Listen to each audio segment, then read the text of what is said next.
мире, где время — это иллюзия, а история — лишь отголосок прошлого, всплывают фотографии, которые бросают вызов нашему пониманию реальности. Современные знаменитости, пойманные на пленку в прошлых эпохах, картины из прошлого, изображающие технологии будущего, а также задержание полиции человека из машины времени заставляют нас поверить в невозможное. Но есть ли у меня неопровержимые доказательства? Присоединяйтесь к захватывающему исследованию, где я раскрою тайны путешественников во времени, которые, возможно, уже среди нас. Время от времени определенные изображения набирают популярность в качестве примеров фотографии путешествий во времени. Начнем с первого снимка. Если кому-то кажется, что проблемы экологии современны, это фото вас удивит, как минимум. Эти сложности существовали и 120 лет назад. Иначе что там делать известной экоактивистке Грете Тунберг? Ну, конечно же, вернуться в прошлое и запечатлеть себя среди троих детей, работающих на золотом руднике в Канаде. Фотография Гретты захватила интернет штурмом после того, как пользователи социальных сетей заявили, что старинный снимок женщины, добывающей руду, на самом деле является фото шведской активистки. Фотография порождает теории о том, что Гретта – путешественница во времени, вернувшаяся спасти нашу планету. А еще в путешествиях во времени подозревают рэпера Джей Зи, который делает небольшой перерыв в современной эпохе и возвращается в Гарлем 1939 года.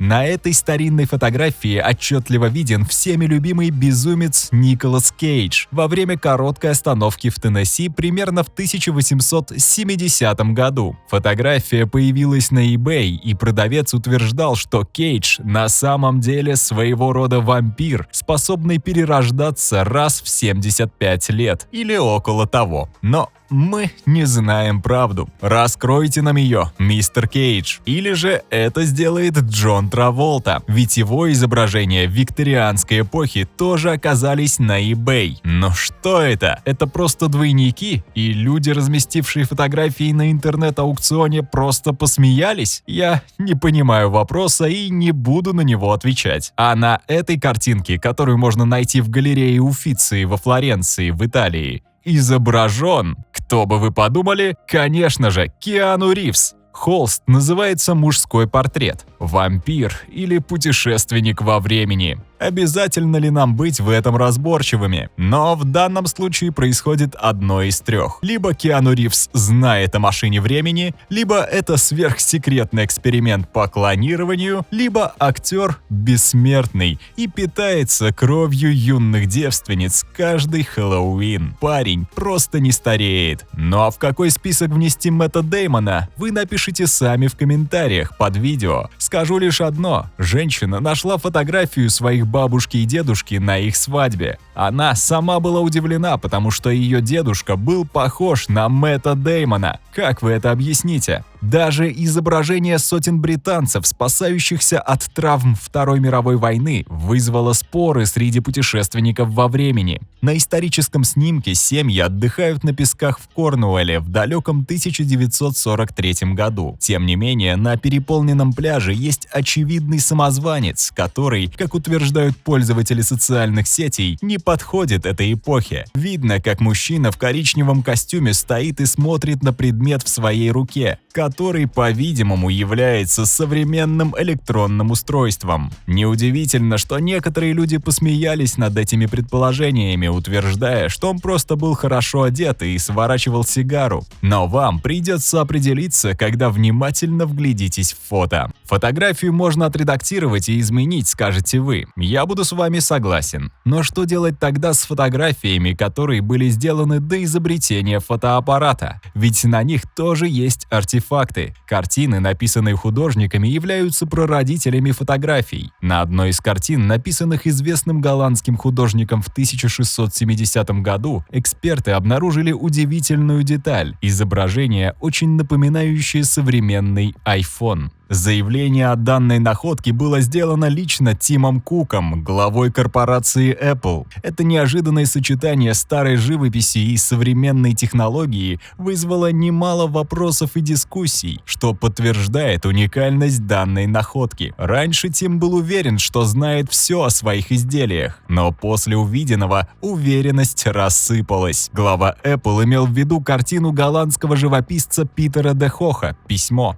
На полотне изображен мужчина, который вручает женщине письмо. Послание расположилось в руках мужчины так, будто он держит iPhone, а его большой палец лежит таким образом, будто нажимает кнопку Home. Многие могут подумать, что это случайность, но что вы скажете, когда увидите эту картину? Произведение искусства под названием «Мистер Пинчон из заселения Спрингфилда» было создано итальянским художником Умберто Романо в 1937 году и изображает прибытие поселенцев в город в 1620-х годах. В этой сцене местный коренной американец держит небольшой черный прямоугольный предмет, похожий по форме на iPhone, и смотрит прямо на него, как будто делает селфи. Необычный объект поставил зрителей в тупик, и многие пришли к выводу, что это может быть признаком путешествий во времени, поскольку iPhone не был изобретен до 2007 года. Но все же похоже, что гаджеты от Яблока были популярны во все века. Девушки не расставались с ними никогда. На картине 19 века изображена женщина, пользующаяся iPhone за сотни лет до его изобретения. Она разбудила воображение пользователей, которые сказали, что она была путешественницей во времени. Работа 1860 года «Ожидаемая» Фердинанда Георга Вальдмюллера – это лишь еще одно свидетельство того, что современные технологии проявляются в исторических фотографиях и произведениях искусства. На нем изображена рассеянная молодая девушка, идущая по тропинке в прерии с маленьким мальчиком, который ждет, чтобы преподнести ей цветок на ближайшем повороте. Но поза и кажущееся незнание того, что ждет девушку впереди, кажутся устрашающе знакомыми. Похоже, она смотрит в свой телефон. Правда, скептики говорят об ином. Девушка на этой картине Вальдмюллера не играет со своим новым гаджетом, а идет в церковь с маленьким молитвенником в руках. А еще о том, что в 1850 или 1860 году каждый зритель определил бы предмет, которым увлечена девушка, как сборник гимнов. Напишите в комментариях, к какому лагерю вы относитесь, глядя на это полотно. Давайте посмотрим, где еще ранее можно увидеть предметы из будущего. Это просто совпадение, что парень, похожий на астронавта, изображен на крыше церкви, которая была построена между 1600 и 1800 годами в Саламанке. Странно, не так ли? В этом соборе, известном как Катедраль Нуэва, на фасаде у входа изображено что-то на удивление современное, похожее на астронавта в шлеме. Этот скафандр в комплекте с трубками и ботинками точно отражает то, чем был бы экипирован человек в космосе. Фотография, разлетевшаяся по интернету, может легко заставить кого-то задуматься и даже пересмотреть свою позицию относительно реальности существования древних пришельцев.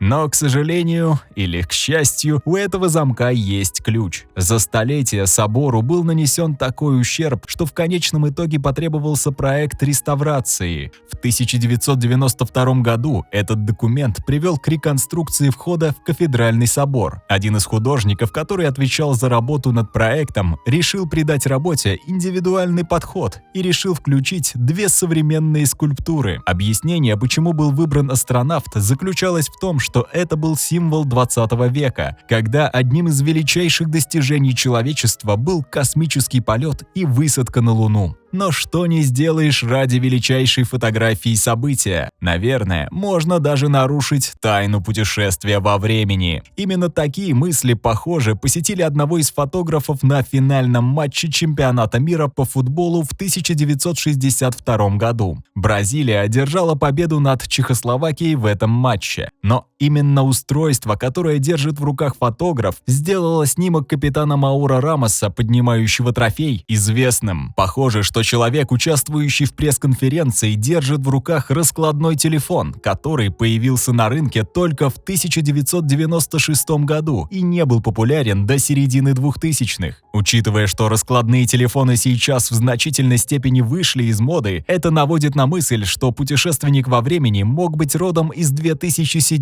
года или около того, когда миром правила Motorola Razr. Но скептики и здесь выражают сомнения. Они говорят, что вполне вероятно, что этот фотограф на самом деле держит в руках так называемую фотоаппарат-коробочку. Устройством, соответствующим времени, можно было управлять одной рукой. В данном случае, похоже, поверх него прикреплено что-то похожее на фотовспышку. Но лично я за версию с Motorola. У меня такой же был, я точно знаю. Аура таинственности продолжает окружать раскопки любопытного артефакта, который был извлечен из глубин древней гробницы в Китае. В 2008 году несколько новостных агентств сообщили, что команда археологов сделала загадочное открытие. В отчетах описывались археологические раскопки в запечатанной гробнице, относящиеся к династии Мин из Китая, проведенные командой археологов и журналистов. Когда один из гробов очищали от земли, перед вскрытием произошла странная вещь. Когда пытались удалить землю, лежащую на гробе, внезапно отвалился кусок камня и ударился о землю с металлическим звуком. Исследователи подобрали предмет и обнаружили, что это кольцо. Удалив покрывающую его почву и исследовав предмет подробнее, они были потрясены, увидев, что это часы. Когда археологи еще более подробно изучили находку, ими оказались современные швейцарские часы-кольцо с надписью «Swiss» и застывшим временем 10:06. Для некоторых открытие могло означать только одно, что это свидетельство путешествия во времени. Но было ли это мистификацией или интригующий артефакт каким-то образом оказался не к месту? Как могло случиться, что в гробнице, запечатанной на 400 лет и относящейся к династии Мин, правившей с 1368 по 1644 год, оказался артефакт, который мог быть создан только после основания нынешнего государства Швейцария? Некоторые исследователи ссылаются на возможность того, что путешественники во времени из будущего уронили швейцарские часы в древнем месте и случайно оставили их там. Так как аксессуар женский, это не вызывает у меня удивления, ведь что делает женскую природу? Эмоциональность, красота и забывчивость. Доказательств этому мало, но идея интригующая. Безусловно, все путешественники во времени стараются быть незамеченными. Но не у всех это получается. Кто-то оставляет свои следы на фото, а кто-то просто делает что-то безумное, которое нельзя не заметить. 25 февраля 2003 года человек по имени Эндрю Карлсон, арестованный за инсайдерскую торговлю, утверждал, что совершил путешествие в прошлое из 2256 года. Всего за 2 недели 44-летний Эндрю превратил свои $800 в $350 миллионов прибыли, совершив 126 коммерческих сделок на фондовом рынке США. Несмотря на высокий риск, каждой инвестиции и сделки ему приносили необычайную прибыль. Эта новость сбила с толку трейдеров фондовой биржи Уолл-стрит. Такие странные удачи быстро привлекли внимание федеральных следователей комиссии по ценным бумагам и биржам. Они были уверены, что успех Карлсона нельзя списать на удачу. В результате он был арестован за инсайдерскую торговлю. Во время 4-часового допроса Карлсон упомянул, что он путешествовал во времени. Он прибыл из 2256 года, узнав, какие акции должны были вырасти, чтобы заработать состояние. В своем признании он сказал, что это было слишком заманчиво, чтобы устоять. Он планировал придать этому естественный вид, немного проиграть здесь и там, чтобы это не выглядело слишком идеально. Однако его застали врасплох. Власти были убеждены, что он лжет, назвав его сумасшедшим. Однако они не смогли установить, откуда Карлсон получил эту информацию. Чтобы доказать свое признание, путешественник сказал, что был бы готов раскрыть лекарство от СПИДа, дату вторжения США в Ирак и точное местонахождение Усамы бен Ладена. Он хотел в свой корабль времени и вернуться к себе домой. Эндрю отказался раскрывать местонахождение аппарата из опасения, что он попадет попадет не к тем людям. Карлсон провел в тюрьме около 2 месяцев, прежде чем неизвестный благотворитель внес $1 миллион за него залог. Затем Эндрю должен был встретиться со своим адвокатом, но не появился. Агентство защиты от паранормальных явлений США не смогло отследить его и предположило, что он вернулся на свой корабль времени и отправился в будущее. Есть предположение, что благотворителем с залогом оказался агент из его времени. Он вернул его обратно, отобрав машину времени для перемещения. А наказание для провинившегося будет межзвездная миссия в глубоком космосе, выполнение которой займет около 100 лет. И проведет Карлсон остаток своей жизни, постоянно исследуя звезды. Ну а всем, кто хочет совершить такое путешествие во времени, есть куда обратиться. Нет, это не знакомый психотерапевт. В 1997 году вирусной стала газетная вырезка с рекламой путешествий во времени. Владелец рекламы искал кого-то, кто мог бы отправиться с ним в прошлое. Фильм «Безопасность не гарантируется» был создан по мотивам этого события. И вот эти моменты стали частью нашей реальности, став замечательным доказательством того, что путешествия во времени не так уж и невозможны. Спасибо, что были со мной в этом захватывающем путешествии. Не забывайте подписываться на мой канал, ведь только здесь вы узнаете о новых открытиях первыми. До встречи! Время — это всего лишь одно из измерений мира, и кто знает, что еще нам удастся обнаружить в недрах его тайн.